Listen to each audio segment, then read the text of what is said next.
Good morning, y'all. We are back with another edition of DNVR Rams Live. As always, I am your host, Justin Michael. Got a fun show planned for you today. I'm going to get into some bold predictions for the 2024 season. We're going to talk about some individuals, also some team goals that I have for this fall. Obviously, we're all hoping for this program to turn a corner in a major way. I'm going to talk about some things that, if they were to happen, I would probably be a pretty good indication that this team is in fact, on the right track. I'm going to play my sit-down interview with Gabe Kirschke, as well as running backs coach Jeremy Moses. Those have been on YouTube. So some of you may have already seen it, but we're going to kind of revisit it because I think they're both solid to kind of set the scene for what CSU needs to do this weekend. Obviously, they're going to have some success in the trenches on both sides. You want to see this team run the football better than they have in previous years. I just kind of thought they would be fitting. Before we get into everything, we do have just kind of a couple of general news updates for you on the CSU side. CSU Football announced that the New Mexico and Northern Colorado games will be broadcast on cable by Altitude. They'll also be available to stream via the Mountain West Network. So if you're someone like me who currently has Comcast and can't get Altitude, fear not, you'll still be able to get it for free. That's exciting. All 12 games will be on cable this year. That's big, especially for some of the older fans that don't necessarily, have access to Max or things like that. I know the first true TV broadcast for the league was last night with San Jose State, Sacramento State. Bit of a scare for San Jose State. They were down at halftime. Didn't take the lead until early in the fourth, but then kind of pounded them down the stretch there. A big win for a team that has a pretty tough schedule, but I like that True TV is doing, and Max, obviously, I like that they're doing full pregame and postgame shows. That's more of a commitment to covering Mountain West football or basketball than we've seen from any of the other broadcast partners in recent years. So I think that's exciting.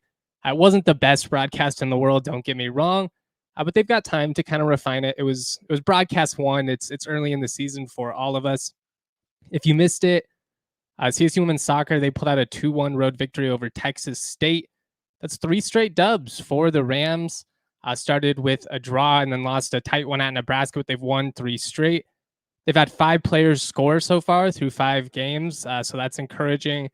They'll take on UTSA Sunday afternoon before hosting DU on the 12th. We also got the annual whiteout tonight for CSU volleyball. We're obviously a big volleyball community here in the fort. Number 11, Florida, coming in. It should be another awesome atmosphere. It always is. Then we got Michigan State Saturday and Northern Colorado on Tuesday.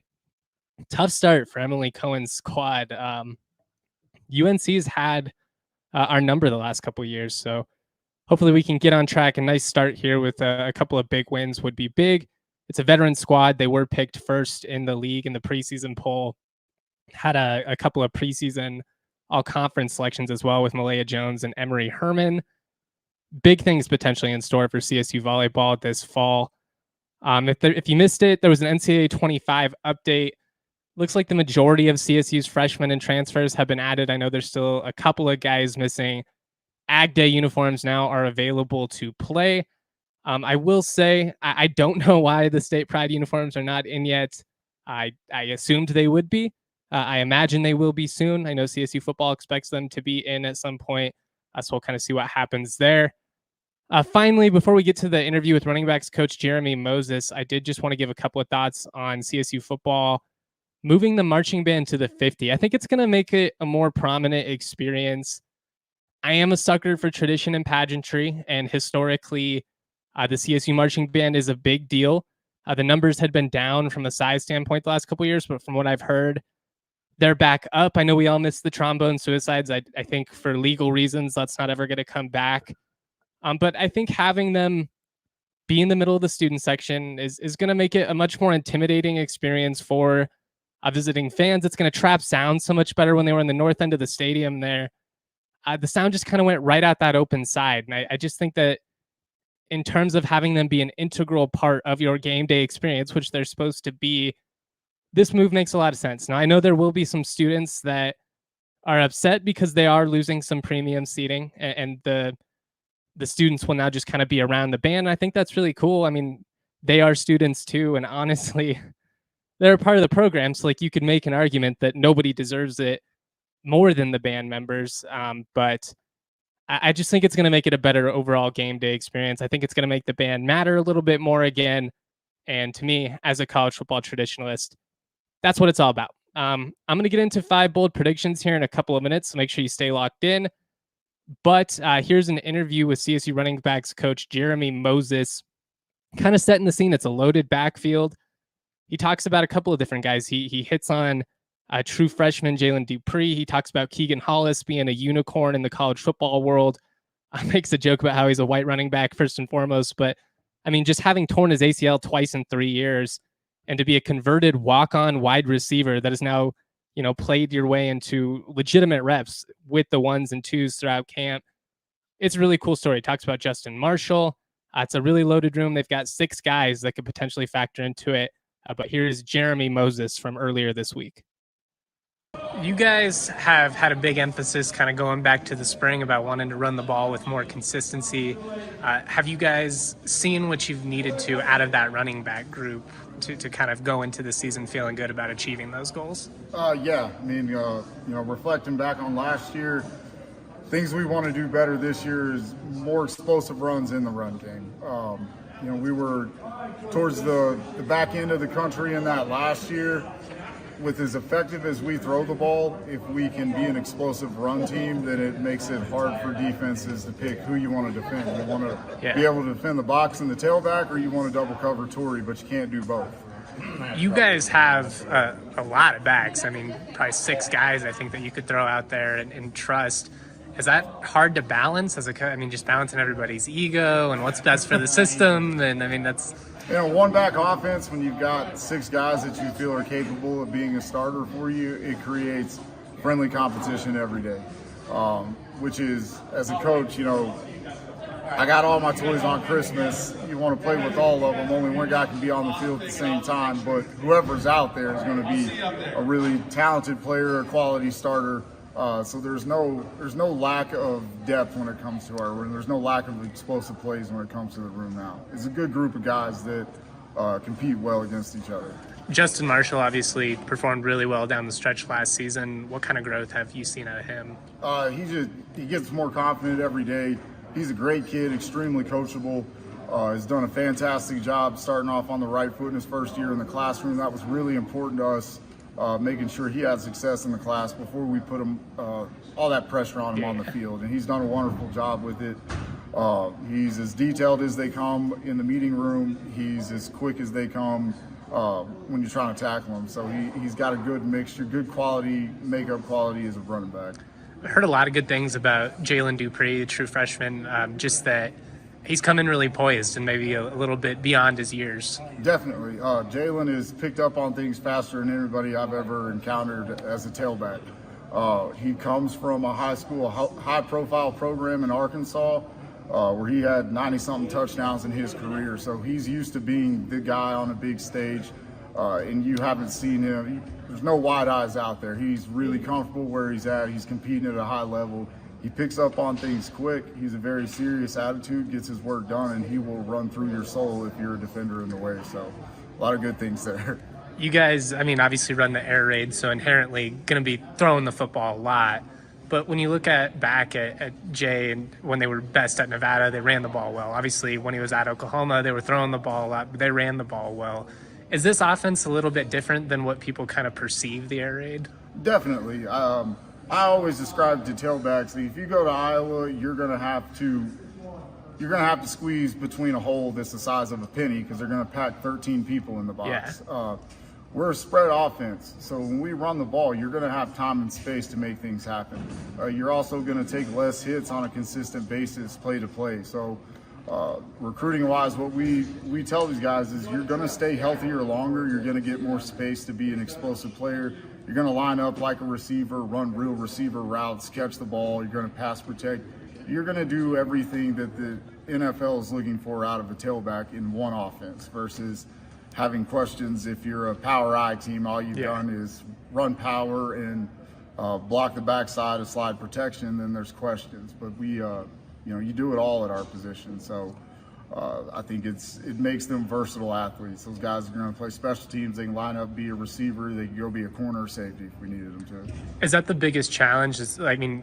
You look at like what Justin Marshall did this past year as a true freshman. On the surface, I think it's easy to be like, well, why didn't you just play him all 12 games then? But you got to be able to handle a lot of responsibility in this system. Well, there's no doubt. And when recruiting these kids, sit in the home and tell their parents that academics is the #1 priority.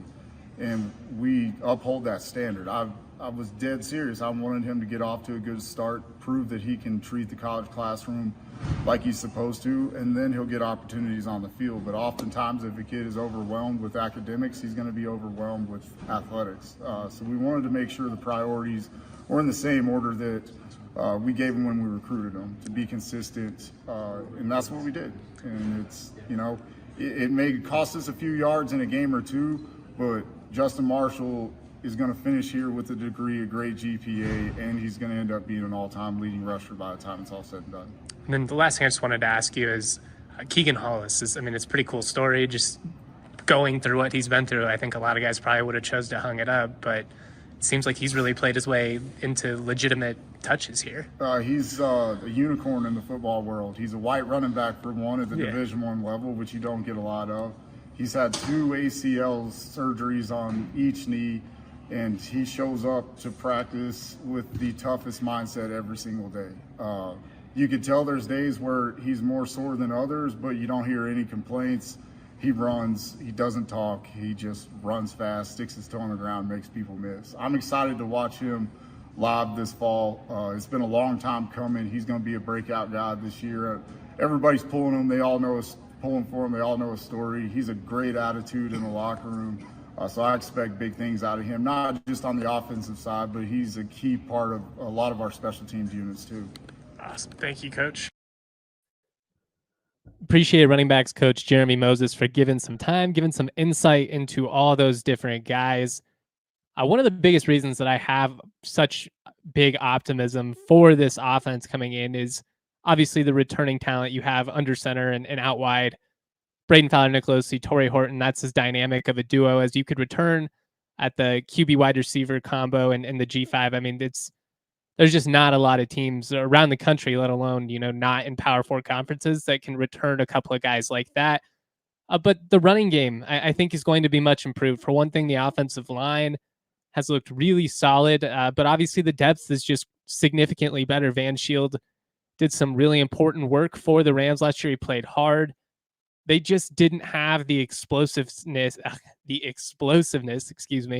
necessary to, consistently break off big runs, to kind of create the dynamic plays needed to keep defenses honest. And obviously they had a ton of success through the air, and some of what you can do in the short game as far as the crossers and quick screens and slants and stuff like that goes can essentially be like a de facto extension of the run game and the air raid anyways.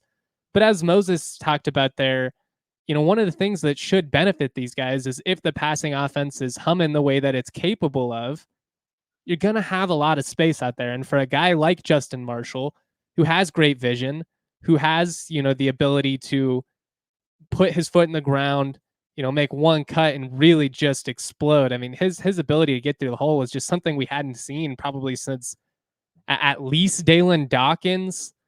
He looked awesome. And when you watch some of these other guys in practice, they really stood out as well. Keegan Hollis is the real deal. Jalen Dupree, as a true freshman, looks the part. And you've still got Kobe Johnson. Damian Henderson could pop in his second year in the program. I like that Jeremy Moses kind of hit on some of the things that are involved when it comes to young players in the program and their path to playing time.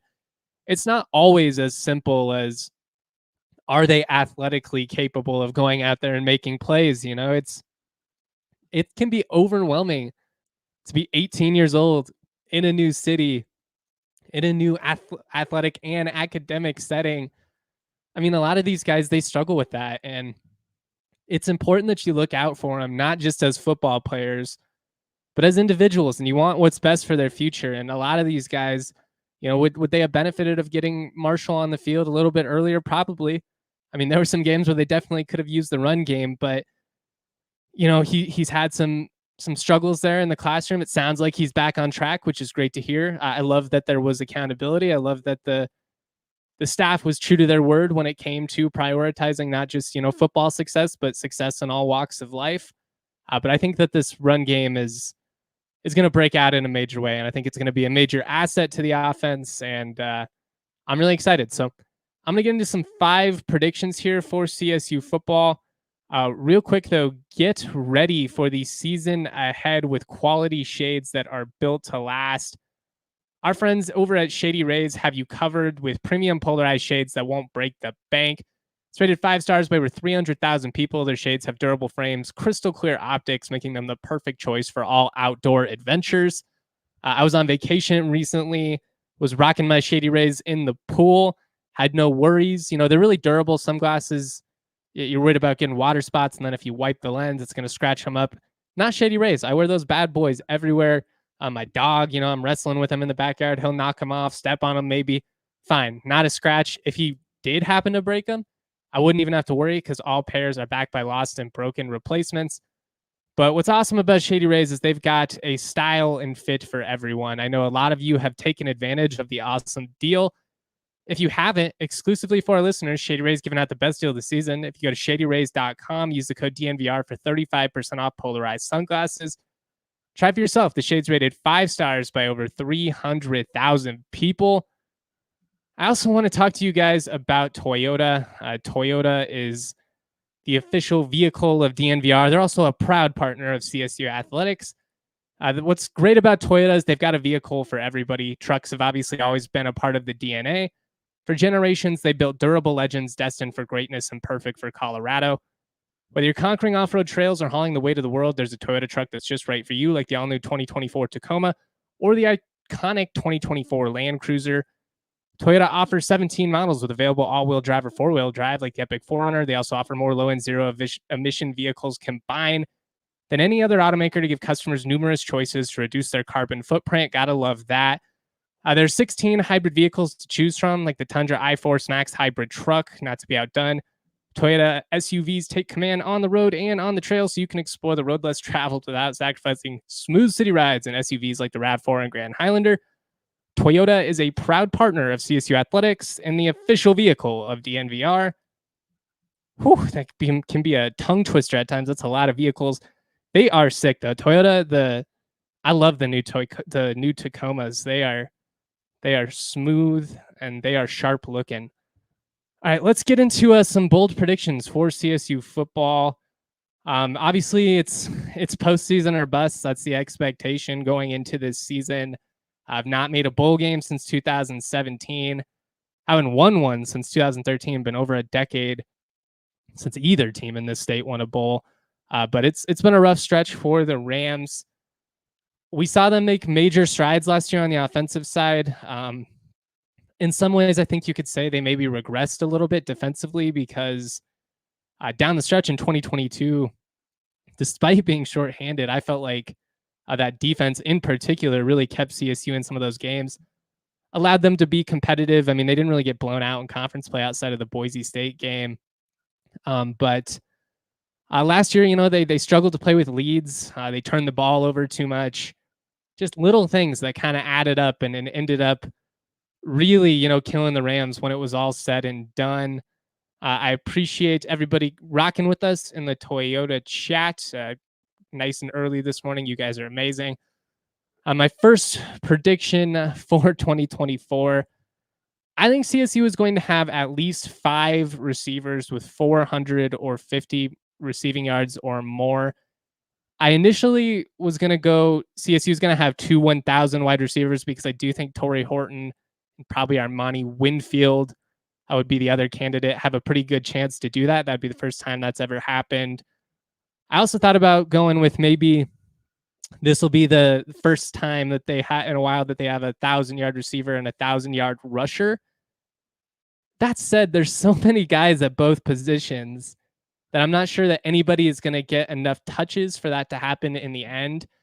But when you look at when this offense is functioning to its peak capability, it's lots of guys in the mix. And obviously we saw some of that last year.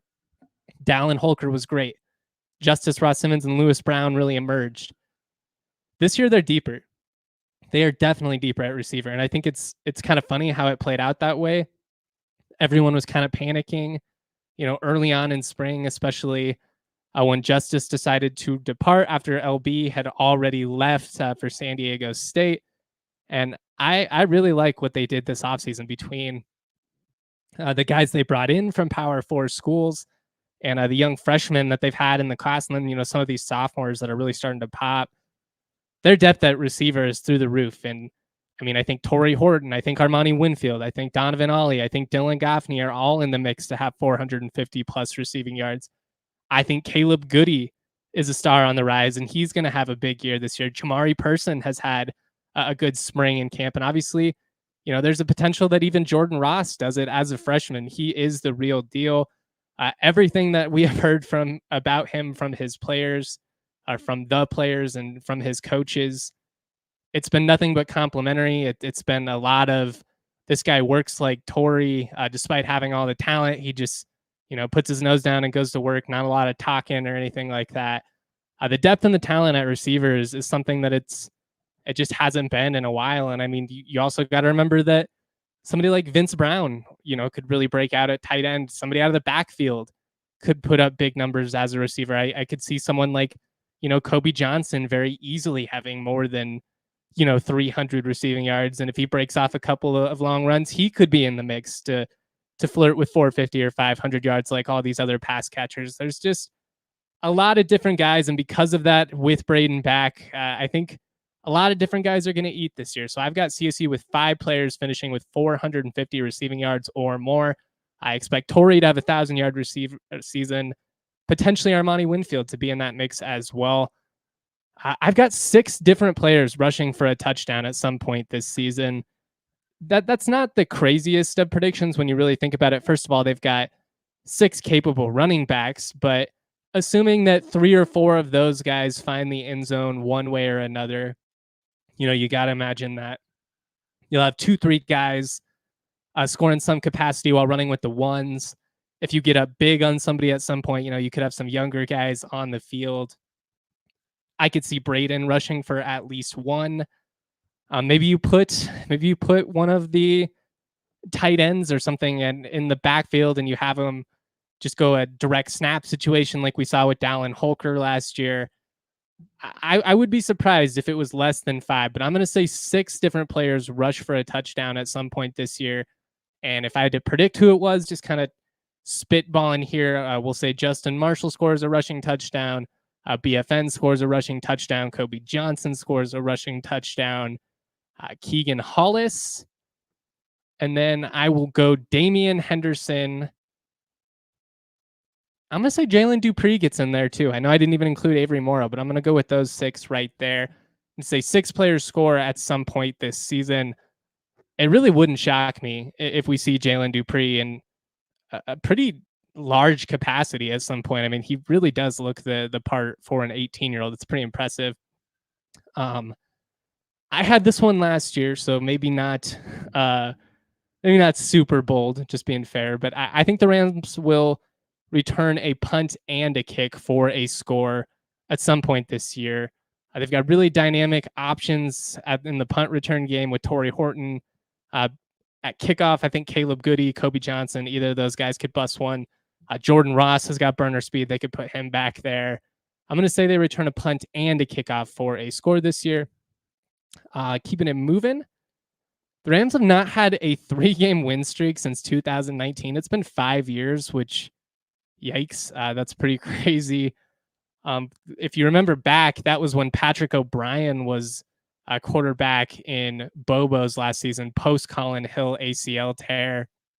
They went down to Albuquerque and laid it on the Lobos. Warren Jackson had like an 87-yard touchdown in that game.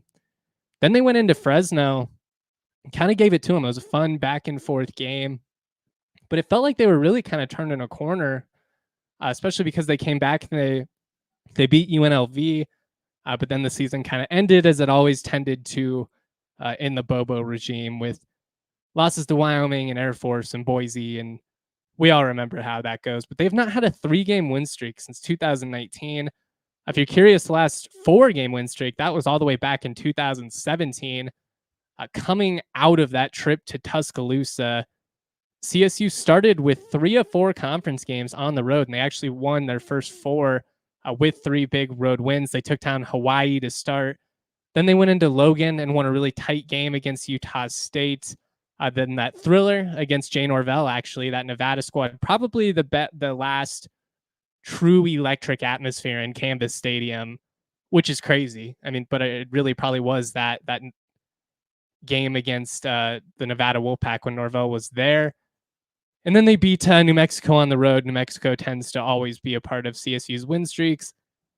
I wanted to get real bold and say the Rams will have 4 straight wins at some point, which would be the first time since 2017. I want to be right, so we're gonna keep it at 3. I'm gonna say first 3-game win streak since 2019.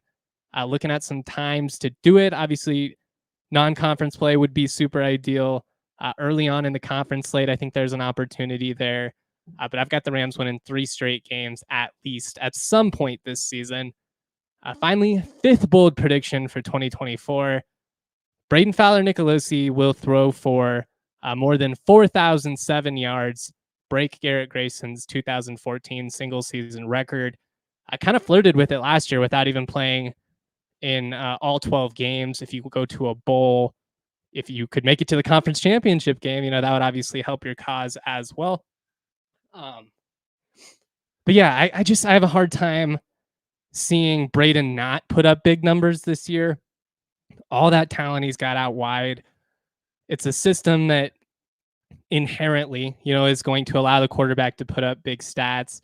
You look up what Carson Strong did back in 2021. It was around like 4,200 yards, I believe. So I think, throwing for more than 4,000 yards in the second year in the system with all this talent that they've got out wide, with a little bit more familiarity between the play caller and BFN, that's an underrated element of that change last year. Is you had a staff that had been committed to Clay Millen essentially for the last 3 years. Now you're switching to Braden on the fly, and it takes a while to kind of establish a give and take with each other. As a coach, you have to learn what works for players, how they respond in certain situations, when to press them, when to back off, all that fun stuff. Just being more comfortable with each other as a whole. I think we see a passing offense that really just kind of breaks through in a major way. It should help that you have a great offensive line. Should help that you should be able to run the ball with more consistency. You've got more weapons out wide. There's a lot of things working in Braden's favor, on top of him just being an incredibly talented individual with a huge arm and great touch. I don't think he gets credit for some of the things he does with ball placement. I mean, obviously everybody looks at the big throws. They look at, the Holy Hoker, and that was a dime. It was a perfectly placed ball. The ball to Torrey Horton to set it up, where he just drops it in a bucket, was even more impressive to me. And same deal on that Hawaii game on 4th down. Obviously, they ended up blowing it after, but he hit Torrey in stride, just right over a couple of DBs in a way that just other quarterbacks have not been able to execute. They haven't been able to make those types of throws. He really changes things out there, and I think he's in position to have a really big season here. We are going to play our interview with Gabe Kirschke, defensive end who transferred over from Wisconsin. I think he has a really bright future in the program. A guy whose dad, Travis, played in the NFL. He's got some versatility to him. He played a little bit of interior defensive line with Wisconsin, got some snaps at outside linebacker this past spring. Now he comes over to CSU. They're putting him, as a defensive end, and he'll have to put on some weight over these next couple of years. He's got 3 years of eligibility to grow into his frame, but he's explosive off the snap. He's incredibly strong, and he's highly athletic. I like his versatility. So while he might not be like, a first round freak in terms of being an edge rusher, which is just, 6'4", like 240 or something like that. Some of those dudes are just insane. I think he has an opportunity to be a really important addition for this program. And I think when it's all said and done, when we're looking back, we might look at him, especially with the departure of Mo Kamara and now newer Gatku struggling with some turf toe issues, as like the most important addition of the entire offseason. And that's saying something, because you brought over Armani Winfield, you brought over Jackson Warren, both your 2 out of your 3 starting corners probably going to be transfer additions. Like, this guy has really impressed, and for him to be on the 2 deep in week 1, I think that's a testament to how quickly he was able to hit the ground running, to his work ethic. We talked about all of that, but we're going to play that interview. I just real quick want to shout out the homies over at Raising Cane's. I might have to hit up Raising Cane's this afternoon. On your mark, get set, eat, make a pit stop for craveable hand-battered chicken fingers. Always cooked to order, made just for you, racing for delicious chicken finger meals served up fast. Order up tender chicken fingers, crispy crinkle-cut fries, that buttery Texas toast. Of course, don't forget about the creamy coleslaw and the secret Cane's sauce. For a cooked order, hand-battered chicken fingers, race into Raising Cane's. Turbocharge your chicken fingers. Get them even faster by ordering online at raisingcanes.com or through their mobile app, Raising Cane's Chicken Fingers. One love. Man, I think I might have to head over there, get a little bit of extra Texas toast, make myself a Raising Cane's sandwich, some extra sauce too. That's always the move. You can't go light on the sauce. Big part of the Raising Cane's experience. Shout out to Cane's as well. They hooked us up with these lunch boxes back during the NFL draft, and it's really come in handy going to practice and stuff. I'm a lunchbox guy now, so shout out Raising Cane's. We appreciate all that they do and love those chicken fingies. All right, we also love Coors Light. Between work, social media, and the choices that life throws our way, it can be tough, man. It can be stressful. I know me and my girl, we've definitely been going through it, and from a work standpoint, she's been put through the ringer of late, and I've really felt for her. There have been times where I've wanted to get upset for her and go in there, start flipping some tables or something like that. But we can't, you don't want to be that kind of guy. You don't want to be overreactionary. You don't want to be a bummer to be around either. And knowing that I'm a hothead, I am consciously always working on it. I'm doing breathing exercises. I'm going out in the sunshine. I'm doing the little things to make sure that I stay in a chill state of mind. Once I've done all that, once I've done those deep breaths, once I've gotten nice and chill, might crack open a nice cold Coors Light, cold as the Rockies. Coors Light is cold lagered, cold filtered, and cold packaged for a smoother finish. Make the most out of the times you choose to chill. Choose Coors Light. Get Coors Light delivered straight to your door with Instacart by going to CoorsLight.com/DNVR. Celebrate responsibly. Coors Brewing Company, Golden, Colorado. I also, that's actually it. Got a little bit off task there. Thought we had another ad. We do not. Shout out Coors Light. Shout out Raising Cane's. Let's play that interview with Gabe Kirschke. Appreciate him giving me a couple minutes of his time.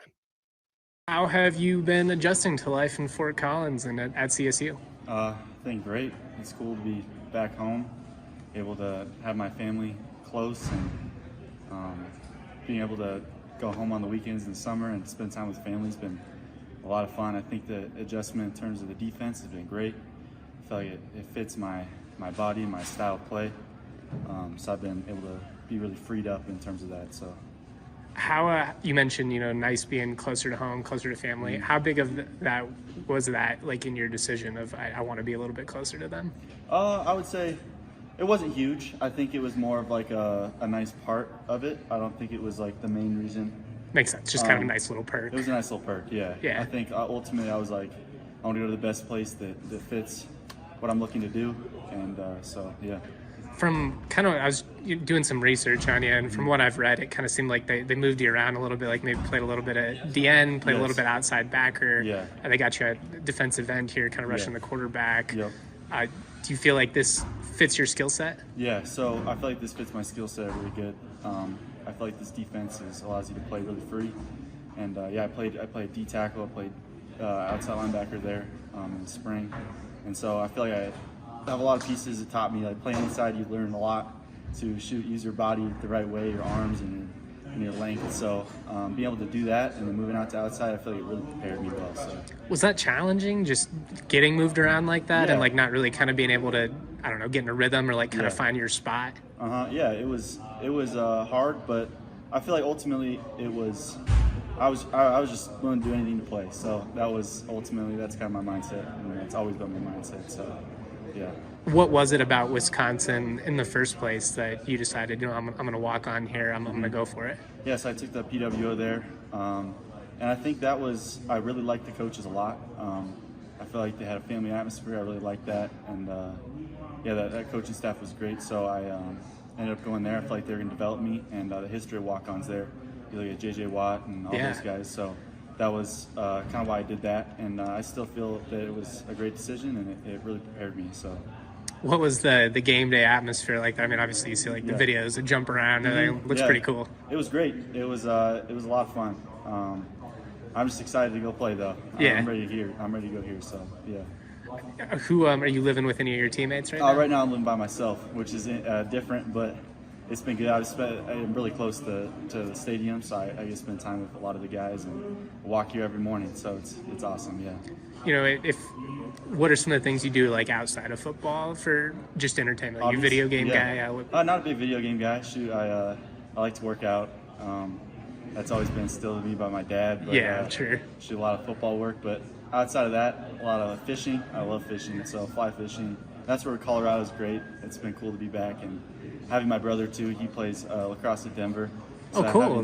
Really cool. He's really close right to home to me. He's 2 years younger, so he's gonna be a freshman there. So it's pretty cool to have all that. So it ended up being really cool. Yeah. You have to get Mummy to take you out. I think he's a big fly fisherman. Oh yeah. Yep. I know. I need to get with some. I went with Jacob Gardner over the summer up to Horsetooth, so that was a lot of fun. Nice. But yeah. You know, you mentioned your dad. How big of a resource is he for you, just having been through this experience? Yeah. And I mean, does that put more pressure on you to try and live up to what he did? I think I feel like it's prepared me really well. I have a lot of wisdom in my ear, and he's helped me a lot in terms of how to view the game, how to compartmentalize things, and really preparing me to play and take everything day by day. And so having him he's done this and he did it for a long time. It was really, really helpful. And then just kind of lastly, you know, Jay's talked about, I mean, losing Mo Camara was obviously a tough break for the defense, a really talented player. But he's mentioned, you know, top to bottom might be actually more depth. Like there's more guys. Just what are your thoughts on the talent around you and kind of the defensive line as a whole? No, I love the guys. I think we have a lot of talent, and we play really well together. I think when you have a D-line that plays good together and it's not one person working for themselves, I feel like you can get a lot done. And that's the best D-lines are the ones that do that. And you look at the Steelers, they have TJ Watt, and you have Highsmith, and you have all these guys that are super successful because they all play together. So I feel like we have a lot of I feel like we're gonna be really good. What's the mindset going into Texas? Shoot, punch them in the mouth. I think ultimately you just play hard and you worry about yourself. Sounded like the message was kind of the message before practice there from Jay, like you can kind of go out and basically demand respect. Yeah, exactly. And shoot, that's what I always been my mindset through everything. So been able to go against some really good guys, and so everyone is you just view the next person as just a player, and when you do that, it breaks it down and you're able to play. It probably helped too for you, like you've been in big times. You know, it's not going to be the first time you've been around 90,000+ people. Yeah. Yep. No, I feel like that really helped me. Like it's just another day, another practice basically, and you just treat it that way, and I feel like you can play really good. So, yeah. Awesome. Thank you. Yep. I appreciate you. Awesome. Welcome to Fort Collins. Thanks. Great to meet you. Yeah, you too. Thanks, Gabe. Appreciate Gabe for sitting down with me, kind of giving some insight into what that transition process has been like for him coming over from Wisconsin. I think he has a really bright future. He's obviously just, speaking with him, he's really articulate, and he was really well spoken, and I enjoyed it quite a bit. So I'm interested to see kind of what he is able to do for the Rams in his first year in the program. But I think he's a big addition to the team, and I'm excited to see what he can do. Obviously, losing Mo is tough. When you lose a guy that has that type of production, it's going to be really tough to replicate it. And I don't think you're going to have a 1-for-1 replacement. I do think that newer Gatkuth is he's in line for a really big year. But the turf tough stuff that can be kind of nagging, so you're a little bit worried about that. I do think you can kind of moneyball it though, which is essentially, you're not going to replace Jason Giambi directly, but you might be able to in the aggregate. And when you look at some of these guys that they've got at the outside, I think they've got some guys that are highly athletic. I think, like Kennedy McDowell, for instance. I think Lorich in the interior. I mean, I think they've got some guys that are going to be able to get after the quarterback. I do want to give you guys a reminder that this weekend we have a watch party at the DNVR bar. I would love to see you there. Got some people in the comment section asking why I'm not traveling. That those decisions are not made by me. I'm not going to pay for it out of pocket for work. That's just how it works. But I will be at the DNVR bar this weekend, and I'm looking forward to seeing some of you guys there. Our friends at Coors Light are giving away a Yeti cooler, which is a really exciting opportunity. I will have a post-game show on Saturday, roughly around 5:30, depending on when that game ends, with full takeaways, thoughts on how CSU fares, all of that fun stuff. I'll obviously have live coverage from every home game. I will also, be at every practice, every press conference, all of that fun stuff. I'll be there in person as much as possible. That is for sure. But we'll just not be able to make it this weekend in person, unfortunately. Would have been kind of a bucket list destination. I'm definitely bummed. Would have loved to have done it. But I also understand the business side of things. When you're 33-point underdogs, it's a bit of a tough sell. Obviously, if CSU makes history, I'll have incredible FOMO. But that's how it goes sometimes. I do want to give out an official prediction before we get out of here. I do think that for quite a few reasons, CSU will cover that 32-point spread. I think Texas is very good. Don't get me wrong. This is a brutal matchup to start the year. And if they really had the incentive to, there's probably a world where they could run it up on the Rams pretty good. But with that week 2 trip to Michigan looming, with it being a week 1 game in Austin in the heat, I just don't think there's a whole lot of reason for them to keep the starters in to, keep going for the kill. They're not going to want to put too much on film either. They have got a brutal schedule in the SEC. I mean, they play Georgia, they play Oklahoma. Obviously, they're going to Michigan week 2 in the non-con. I mean, they did not hold back with this 2024 slate. If you look back at what they did week 1 against Rice last year, I think they played over 70 guys in the first half alone. Sarkisian really likes to rotate, and because of that, and because I do think that CSU is a significantly improved team from last year, especially on the offensive side, I do think the Rams will cover. I've got Texas winning 38-20. I think Torrey Horton and Armani Winfield both score a touchdown. That's kind of my bold prediction for the game. Again, I think it'll be very similarly to 2017 Alabama. You're in the game. You're never a real threat to take it, but you hang around, you make some plays, you score, get out of there healthy, get out of there with some confidence, and then you go into the next 11 games, which ultimately are going to dictate, how successful your season is. I think at times, we can get too overreactionary to week 1, which is certainly why I'm not on here trolling or spouting my mouth off of what we saw last night with those results. I will say looks like a pretty similar team, which if you're CSU, at home, you got to feel pretty good about that. But we'll see. I'm excited for football to be back. I'm excited for this watch party presented by Coors Light on Saturday. I would love for you guys to come, especially if you're not out in Austin. I know there are quite a few of you that have made the trip out there, which is awesome to see. The Rams, they've got great fans. They've got great support.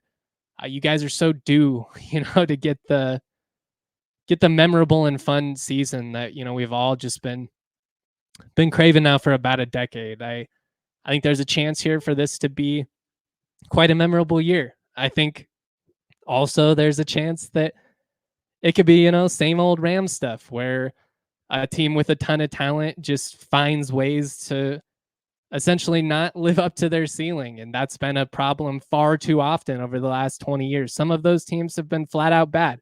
Some of them have underachieved last year. They made a lot of progress, but they still underachieved as a whole because that should have been a 7-win team. I think you can make the argument that Boise was a fluky win, but you should have beat CU. You had them on the ropes. You should have beat Hawaii. You should have beat UNLV. So it stings, to be that close and to come up short repeatedly, knowing, you had an argument that you had the best offensive and defensive player in the conference between Torrey Horton and Mo Camara. You lose Mo this year, but I think the depth in that D-line is in a really good spot. I think they're definitely deeper at receiver. You're another year wiser under center, and I think the trenches are in the best spot that they've been since at least 2017. So I think this is going to be a really fun year. I think this team is going to surprise some people, especially with what they are able to do offensively and putting some points on the board. I don't think it's a conference championship or bust type season. You got to make small steps. And the reality is this is a program that has not contended in a long time, but I do think they should, at very minimum, take a major step in the right direction. Now, if you're sitting there, with like 9 wins or something in November and you have an opportunity to play your way into the Mountain West Championship game, which is certainly possible, especially given that Troy Calhoun is the only established coach that you have to face. It's a whole lot of unproven teams, and you've got a pretty good continuity on both sides of the ball. Then at that point, you strive for more. But at least in the preseason here, like just being realistic, I think the hope needs to be, they need to win like 7+ games, take a couple of rivalry games. You've got obviously all three of your front range rivals on the schedule, 2 of which are at home. And Air Force is really unproven. They lost 18 of 22 starters. They're a very unique situation. They always tend to just kind of reload. But when you look at the history of the program under Calhoun, there usually tends to be 1 or 2 years, roughly, for every decade where they are down. And I do wonder if this is maybe one of those years.